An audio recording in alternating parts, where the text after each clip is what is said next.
ऐसे तो हम डॉक्टर को भगवान के रूप में देखते हैं और ये माना जाता है कि कलयुग में अगर भगवान कोई है तो वो डॉक्टर है। डॉक्टर के पास हम अपनी हर पीड़ा, हर परेशानी को लेकर जाते हैं और आखिरी दम तक ये आस बनाए रखते हैं कि डॉक्टर हमें बचा लेंगे। लेकिन जब डॉक्टर ही खुद यूट्यूब पर वीडियो देखकर हमारा इलाज करने लगे तो क्या हो। हालांकि YouTube पर वीडियो देखकर कई प्रोफेसर हमें पढ़ाते हैं, कई टीचर उसका इस्तेमाल करते हैं, बहुत सारे लोग YouTube का इस्तेमाल करते हैं। YouTube एक ऐसा सोशल साइट है जो भारत में बहुत पॉपुलर है। लेकिन जब डॉक्टर YouTube के माध्यम से मरीज का इलाज करने लगे तो क्या होगा। सोचने की बात है, होगा वही जो मंजूर खुदा होगा। बस ऐसा ही कुछ हुआ बिहार के छपरा में। 15 वर्षीय गोलू को उल्टी महसूस हुई। उसको बार बार उल्टी हो रही थी और पेट में दर्द था। परिजन उसे पास के एक अस्पताल में, निजी अस्पताल में ले जाते हैं और अस्पताल में इलाज करने वाले जो डॉक्टर हैं अजीत कुमार गिरी जो हैं वो यूट्यूब पर वीडियो देखते हैं। यूट्यूब पर वीडियो देखकर ये बताते हैं कि कैसे ऑपरेशन करना है और कैसे ऑपरेशन होना चाहिए।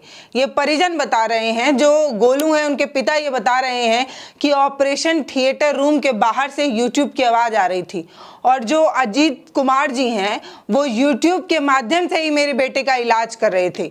इलाज के दौरान ही बेटे की हालत कुछ खराब होने लगी। परिस्थिति जो है वो हाथ से निकलती नजर आई, लेकिन उन्होंने परिस्थिति कंट्रोल करने की बजाय सिर्फ ऑपरेशन पर ध्यान दिया। इसकी वजह से गोलू की तबीयत बहुत ज़्यादा बिगड़ने लगी। फिर उसके बाद उसे पटना के एक अस्पताल में रेफर किया गया। रेफर करने के लिए जब गाड़ी में बैठाया गया तब भी परिजन को साथ नहीं ले जाया गया। एक बुजुर्ग महिला को साथ ले जाकर पटना ले जाने का प्रयास किया जा रहा था और क्या हुआ, रास्ते में गोलू ने दम तोड़ दिया और निजी अस्पताल भाग खड़े हुए। निजी अस्पताल के तमाम कर्मचारी, जिसको आखिरी दम तक गोलू का साथ देना चाहिए था क्योंकि डॉक्टर की लापरवाही की वजह से गोलू की हालत हुई थी, वो लोग भाग खड़े होते हैं। परिजन किसी तरह अपने गोलू को, जो अब इस दुनिया में नहीं था, उसको लाने की व्यवस्था करते हैं, गोलू को ले आते हैं। और एक सवाल फिर से वहीं आ जाता है कि जो डॉक्टर, जिनको इस चीज़ की जानकारी नहीं है कि कैसे इलाज किया जाना चाहिए, वो ऐसे मरीजों को क्यों लेते हैं, कुछ चंद पैसे कमाने के लिए। जब आपको उस चीज़ में एक्सपर्टीज़ नहीं है, जब आप उस चीज़ का इलाज नहीं जानते हैं, तो फिर ऐसे मरीजों को आप भर्ती ही क्यों करते हैं। और डॉक्टरों की इस तरीके की लापरवाही की वजह से हर साल कई हजार लोगों की मौत होती है। और ऐसा बिल्कुल नहीं है कि ये बिहार के छपरा में होता है, ये उत्तर प्रदेश के लखनऊ में भी हो सकता है, ये कहीं भी हो सकता है। ये देखिए स्क्रीन पर आपको एक डॉक्टर का कारनामा नजर आ रहा होगा। ये एक बच्चे का डायलिसिस करते हैं वीडियो देखकर ये जब डायलिसिस करते हैं तो क्या होता है, वही होता है जो बिहार के छपरा में हुआ। ये बच्चे अब इस दुनिया में नहीं है। तो ये जो डॉक्टर हैं जो कुछ चंद पैसे के लालच में YouTube वीडियो देखकर इलाज कर रहे हैं, इन पर क्या कार्रवाई होनी चाहिए। इन लोगों की लापरवाही की वजह से लोगों की जान चली जा रही है। अमित कुमार गिरी जो हैं, जिनको ये नहीं पता था कि पथरी का इलाज कैसे किया जाता है, पथरी में किस तरीके से ऑपरेशन होता है, वो YouTube पर वीडियो देखकर ऑपरेशन करने निकल देते हैं। ऑपरेशन में जिस तरीके की चीज़ें की जानी चाहिए, जैसा YouTube वीडियो में उन्हें दिख रहा था, हूबहू उन्होंने कॉपी किया। लेकिन शायद उस वीडियो में ये नहीं बताया गया होगा कि जब हालात बिगड़ने लगे मरीज का तो क्या करना चाहिए। बस यही अजीत के साथ भी हुआ। अजीत जब परिस्थिति को नहीं संभाल पाए तो वो मरीज को पटना भेज रहे हैं। 15 वर्षीय गोलू जो है अब डॉक्टर की लापरवाही की वजह से आज इस दुनिया में नहीं है। परिवार वालों का रो रो कर बुरा हाल है। पिताजी क्या बाइट दे रहे हैं, पिताजी क्या कह रहे हैं, जरा गौर से सुनिए और ये सुनिए कि कैसे डॉक्टर YouTube वीडियो देखकर इलाज कर रहा है। मामला क्या हुआ आपके बच्चे के साथ? बच्चे का साथ यही हुआ है कि उल्टी हो रहा था, वो बंद कराने के लिए गए। वो अपना जो है सो बार बार मोबाइल देखता था, यूट्यूब देख करके, और वो जो है सो डीजल के लिए बाप को भेज दिया और अपने ऑपरेशन कर दिया। कैसे ऑपरेशन कर दिया? मोबाइल देख करके ही ऑपरेशन किया है। मोबाइल में क्या देख रहे हैं? कि कैसे फाड़ा जाता है, कैसे ऑपरेशन किया जाता है, वैसे कर दिया वो। उसके बाद जो है सो हमने आया, पूछे कि डॉक्टर साहब ये इसको दर्द हो रहा है। अरे तू डॉक्टर है, भागो साला यहाँ से। हमने चुप हो गए। तब उसके बाद 8 बज गया।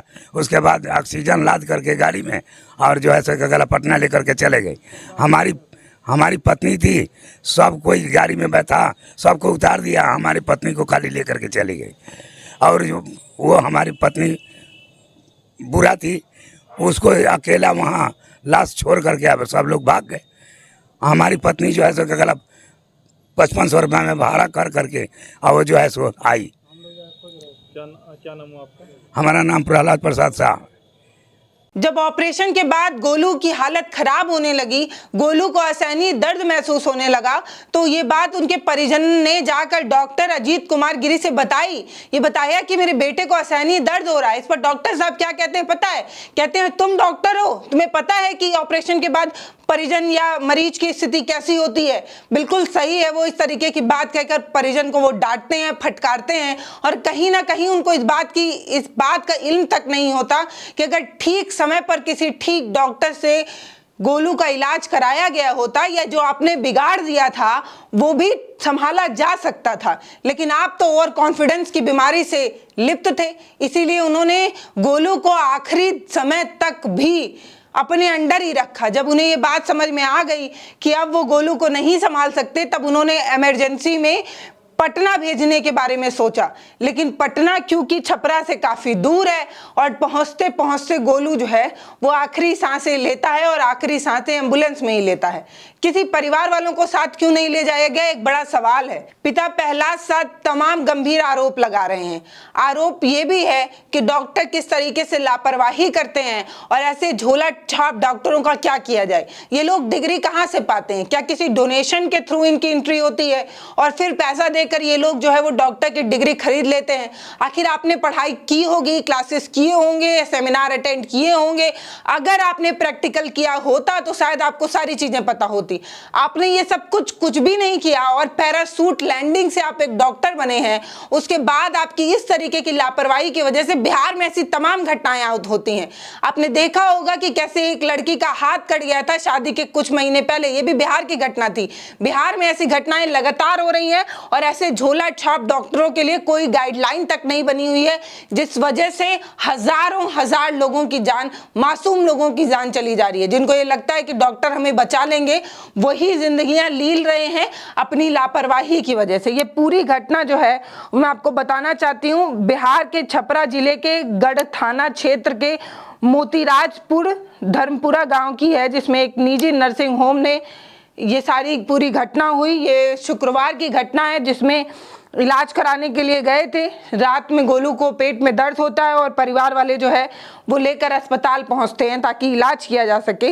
लेकिन इलाज क्या ही हो पाता, इलाज के नाम पर कैसे लूटा जाता है और कैसे कुछ पैसा कमाने के लिए जो चीज़ हमें नहीं आती उसका भी इलाज कर लिया जाता है। इस अस्पताल का नाम जो है वो गणपति सेवा सदन एक नर्सिंग होम है, जिसमें इसको भर्ती कराया गया था गोलू को। और इस नर्सिंग होम की और डॉक्टर अजीत कुमार गिरी की लापरवाही की वजह से एक शख्स अब इस दुनिया में नहीं है। अब ये पूरा मामला जब थाने में पहुंचता है तो स्थानीय पुलिस जो है वो डॉक्टर साहब की तलाश में लगी हुई है और तफ्तीश से ये समझने की कोशिश कर रही है कि क्या डॉक्टर की लापरवाही की वजह से जो है वो गोलू की जान गई है। क्या डॉक्टर को इन सारी चीज़ों के बारे में नहीं पता था, उसके बाद भी वो पथरी का इलाज कराने के नाम पर कुछ पैसा लूटने या कुछ पैसा और इकट्ठा करने के नाम पर अजीत कुमार जो हैं वो गोलू का इलाज करते हैं। आपको जो चीज़ नहीं आती है उस चीज़ का इलाज आप क्यों कर रहे थे, यही बड़ा सवाल है। और ऐसी घटनाएं कैसे थमेंगी? स्वास्थ्य विभाग को इस पर कोई बड़ा एक्शन लेना चाहिए और ऐसे फर्जी डॉक्टरों के खिलाफ क्या कुछ किया जा सकता है, ये सोचने और समझने की बात है। गरीब लोग जो है वो इलाज के नाम पर ऐसे प्राइवेट अस्पतालों के चंगुल में फंस जाते हैं और आखिर में अपनी जिंदगी खत्म कर लेते हैं। क्यों? क्योंकि डॉक्टर को चीजें पता नहीं होती। और ऐसी ही एक घटना लखनऊ से भी सामने आई थी, जिसमें एक छोटी बच्ची के डायलिसिस के नाम पर डॉक्टर ने कैसे उसकी जिंदगी ले ली थी। यही है पूरी सच्चाई। ऐसे फर्जी डॉक्टरों के खिलाफ जो है एक त्वरित एक्शन होनी चाहिए, एक कमेटी बननी चाहिए, कोई गाइडलाइन तय होनी चाहिए ताकि आम इंसान की जिंदगी बर्बाद ना हो। आप इस बारे में क्या सोचते हैं हमें कमेंट सेक्शन में लिखकर जरूर बताइएगा।